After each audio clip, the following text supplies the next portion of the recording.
नमस्कार साथियों, स्वागत है आपका मिशन एमपीएससी वॉरियर के डेली करंट अफेयर प्रोग्राम में। मैं हूं जितेंद्र झा। जरूरी सूचना, अगर आपने इस चैनल को सब्सक्राइब नहीं किया है तो आप कर लें। आज का current affair program question answer round पर आधारित होगा। शुरुआत करते हैं। कार्टूनिस्ट लॉर्ड बिकलक्स की एक हादसे में मौत हो गई है। वे किसका कार्टून बनाकर विवादों में आए थे? पैगंबर मोहम्मद। आंसर इसका पैगंबर मोहम्मद। इन्हीं का कार्टून बनाकर वो चर्चा में आए थे।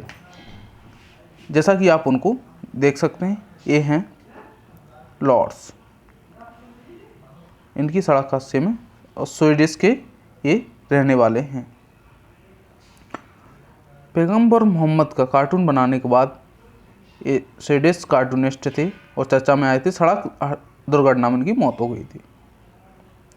एक रिपोर्ट में सचिन समेत कई बड़े लोगों के निवेश का खुलासा हुआ है। इस रिपोर्ट का नाम क्या है? आने लायक क्वेश्चन है। इसका सही आंसर है पेंडोरा पेपर्स, जो कि एग्जाम में पूछा जा सकता है कि हाल ही में चर्चा में रहा पेंडोरा पेपर्स क्या है। आपको बता दें कि इसके अलावा सचिन तेंदुलकर के अलावा नीरज मोदी की बहन है, इन पर भी ये आरोप लगा है। इसी के साथ नीरज बहन पूर्वी मोदी हैं, पॉप सिंगर शकीरा हैं, पॉलिटिशियन टोनी ब्लेयर हैं और पाकिस्तान के प्रधानमंत्री इमरान खान भी इसमें शामिल हैं। भारत के एक बॉलर ने आईपीएल में 150 किलोमीटर की रफ्तार से गेंद फेंकी। उनका नाम क्या है? तो इसका राइट आंसर है उमर मलिक। इन्होंने आईपीएल में 150 किलोमीटर की रफ्तार से गेंद फेंकी है, इसलिए चर्चा में बने हुए हैं। आपको बता दें, ये आईपीएल में सनराइजर्स हैदराबाद की ओर से खेलते हैं और जम्मू कश्मीर के रहने वाले हैं। अगला क्वेश्चन देखते हैं कि भारत में कोयले की कमी हो गई है। इसके उत्पादन में सबसे ज़्यादा हिस्सेदारी किस कंपनी की है? इसका राइट आंसर है कोल इंडिया लिमिटेड। कोल इंडिया लिमिटेड की भारत में कोयले की उत्पादन में सबसे ज़्यादा भागीदारी है। इसके बारे में और विस्तार से चर्चा कर लेते हैं। कोयले के बारे में, देश के 80% पावर प्लांट में खत्म होने को है कोयला। देश भर में 135 पावर प्लांट कोयले से चलते हैं। 19 सितंबर को इनमें से 16 कोयले के स्टॉक खत्म हो चुका है। करीब आधे पावर प्लांट ऐसे हैं जहां कोयले का 3 दिन या उससे कम का स्टॉक बचा है। 80% से ज़्यादा पावर प्लांट में इतना ही कोयला है कि उससे उनका अधिकतम 1 हफ्ते का काम चल सकता है, मतलब 1 हफ्ते बाद कोयला खत्म हो जाएगा। विदेश में बात कर लेते हैं। चाइना में इसका संकट है। चाइना में क्या है कि सेफ्टी चेक चल रहा है, यहाँ से खदानों का आउटपुट घट गया है। कोयले की कमी के चलते बिजली का उत्पादन घटा है। ब्रिटेन में ट्रांसपोर्ट के कारण पेट्रोल डीजल का संकट चल रहा है। सरकार ने हजारों विदेशी ट्रक ड्राइवरों से इसकी अनुशंसा करी। ट्रक वालों ने सर्टिफिकेशन और ट्रेनिंग को स्थगित करने से ऐसे हालात ब्रिटेन में बन चुके हैं। तो वैश्विक स्तर पर ये संकट बना हुआ है। यूरोपीय यूनियन से निकलने के बाद ब्रिटेन आने वाले विदेशी ट्रक वालों को बिना वीज़ा आने से रोक रहा है, इसलिए ब्रिटेन में है। अगला क्वेश्चन देखते हैं।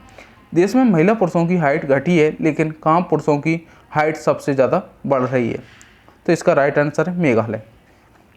इसके बारे में और बात करते हैं कि हरियाणा के पुरुषों की औसत हाइट 2 सेंटीमीटर से ज़्यादा घटी है। हिंदू महिलाओं की हाइट में भी 0.10 सेंटीमीटर कमी आई है। इससे संबंधित और भी पूरा डेटा हम देख लेते हैं कि किस राज्य में क्या रहा है। तो पहले देख लेते हैं टॉप 5 राज्य जिनमें हाइट में गिरावट आई है। इसमें सबसे पहले हरियाणा है, कर्नाटक है दूसरे नंबर पर, तीसरे नंबर पर इसमें केरल है, चौथे नंबर पर इसमें बिहार है, जबकि 5वें नंबर पर इसमें तमिलनाडु है। आपको बता दें, इसमें 15 से 25 वर्ष के लोगों को शामिल किया गया है। पुरुषों की हाइट में गिरावट वाले टॉप 5 राज्यों में ये आपके राज्य हो गए हैं। 2005 से लेके 2015-16 तक के आधार पर इसकी गणना की गई है। अब देख लेते हैं कि पुरुषों की हाइट में बढ़ोतरी कौन से राज्यों में? तो पूर्वोत्तर राज्यों में हो रही है। इसमें मेघालय टॉप पर है, दूसरे स्थान पर है नागालैंड है, तीसरे में हिमाचल प्रदेश है, चौथे में मिजोरम है और 5वें में इस पर मणिपुर राज्य है। ये रिपोर्ट किसने जारी की है? तो जवाहरलाल नेहरू यूनिवर्सिटी JNU बोलते हैं कि centre of social medicine and community health ने ये स्टडी की है। इसके मुताबिक देश में वयस्क महिलाओं और पुरुषों की एवरेज हाइट दिन ब दिन घटती जा रही है। तो आपको याद रखना है किसने जारी की है। इसके दूसरे क्वेश्चन बढ़ते हैं कि air force chief BR Chaudhary Siachen पर कब्जे के ऑपरेशन जुड़े थे, इसका नाम ऑपरेशन का क्या था? तो इसका राइट आंसर ऑपरेशन मेघदूत।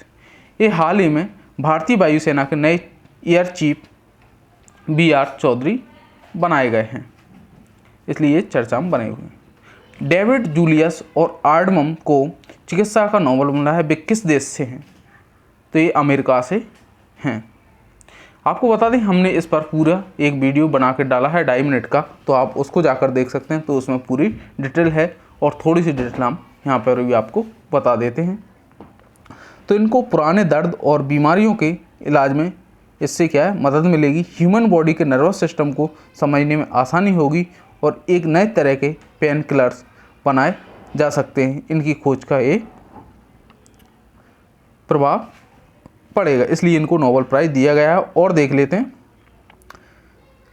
कि यह पुरस्कार तापमान और स्पर्श को महसूस करने वाले रिसेप्टर्स की खोज के लिए इनको मिला है। तो ये चिकित्सा का नोबेल प्राइज़ 2021 में इनको दिया गया है।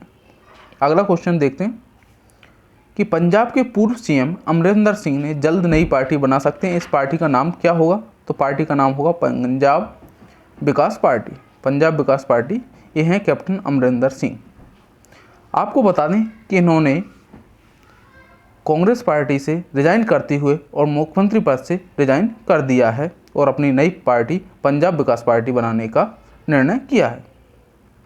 दुनिया के 6 देशों के पास न्यूक्लियर सबमरीन है, ऐसी पहली पनडुब्बी किसने बनाई थी? तो इसका राइट आंसर है ऐसी पहली पनडुब्बी वैश्विक स्तर पर अमेरिका द्वारा बनाई गई थी। इसके बाद देख लेते हैं कि वो 6 कौन से देश हैं जिनके पास परमाणु पनडुब्बी है। तो आप देख सकते हैं ये निशान लगे हैं, US है, UK यूनाइटेड किंगडम है, फ्रांस है, रूस है, चाइना है और अपना देश भारत इसमें शामिल है। जो निशान लगाए गए हैं वो आप देख सकते हैं परमाणु पनडुब्बी वाले। US के पास 68 हैं, UK के पास 4 हैं। आपको बता दें कि पहली सैनिक पनडुब्बी टर्टल इस फॉर्म में थी 1775 ईस्वी में बनाई गई थी और प्रथम विश्व युद्ध में पनडुब्बियों को सबसे ज़्यादा इस्तेमाल वैश्विक स्तर पर किया गया था। आप देख सकते हैं कि सबसे पहले जो पनडुब्बी बनी वो टर्टल आकार में बनाई गई थी 1775 में। इसके बाद पनडुब्बी समुद्र की अथाह गहराइयों में तैनात होती है, जिसमें सैनिक लंबे वक्त तक रह सकते हैं। ये किसी देश की सुरक्षा के लिए ज़रूरी है क्योंकि दुश्मन को इसकी लोकेशन का अंदाज़ा नहीं होता है। दुनिया की सबसे पहली पनडुब्बी 1602 ईस्वी में एक डच वैज्ञानिक द्वारा बनाई गई थी। तो सबसे पहली पनडुब्बी 1602 में बनी थी और डच वैज्ञानिक द्वारा बनाई गई थी। पनडुब्बी कुछ हिस्से होते हैं जैसे हैच, रडार इसमें पीछे लगा हुआ होता है, इंजन रूम होता है मध्य में और लिविंग क्वार्टर होता है सबसे मध्य में और टारपीडो ट्यूब्स होते हैं आगे और पेरिस्कोप होता है इसमें और कम्युनिकेशन एंटीना होता है जिस संपर्क साधा जाता है। अगला क्वेश्चन, दुबई में दुनिया का सबसे बड़ा एक्सपो शुरू हो रहा है, इसके लिए किस भारतीय ने म्यूजिक दिया है?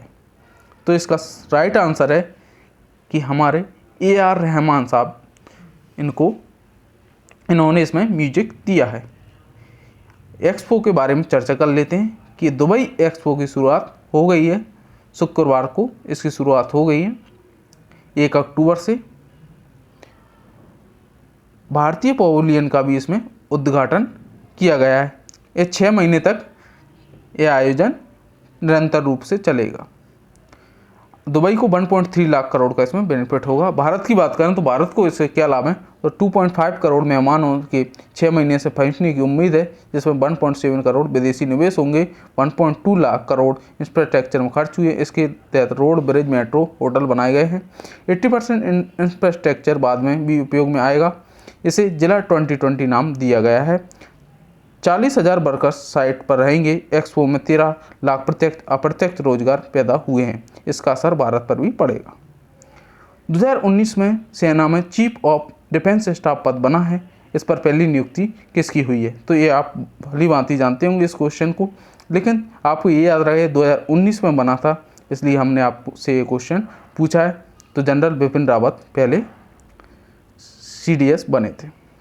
अगला क्वेश्चन, लेह में सबसे बड़े खादी के तिरंगे का अनावरण किया गया है, इसे किस पहाड़ी पर लगाया गया है? बहुत ही अच्छा क्वेश्चन, आने लायक है।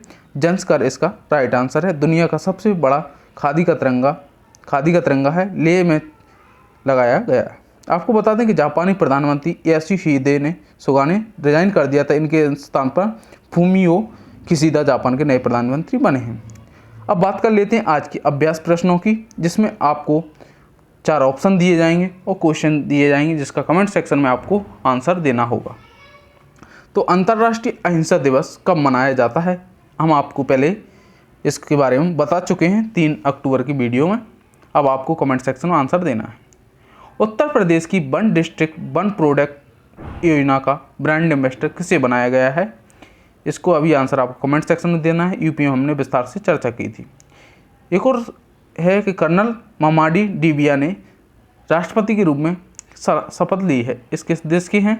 तो ये आपको कमेंट सेक्शन में बताना है। दूसरा है, पिंक बॉल टेस्ट क्रिकेट में शतक लगाने वाली पहली भारतीय महिला खिलाड़ी कौन बनी है? इसका आंसर आपको कमेंट सेक्शन में देना है। हमसे जुड़े रहने के लिए धन्यवाद।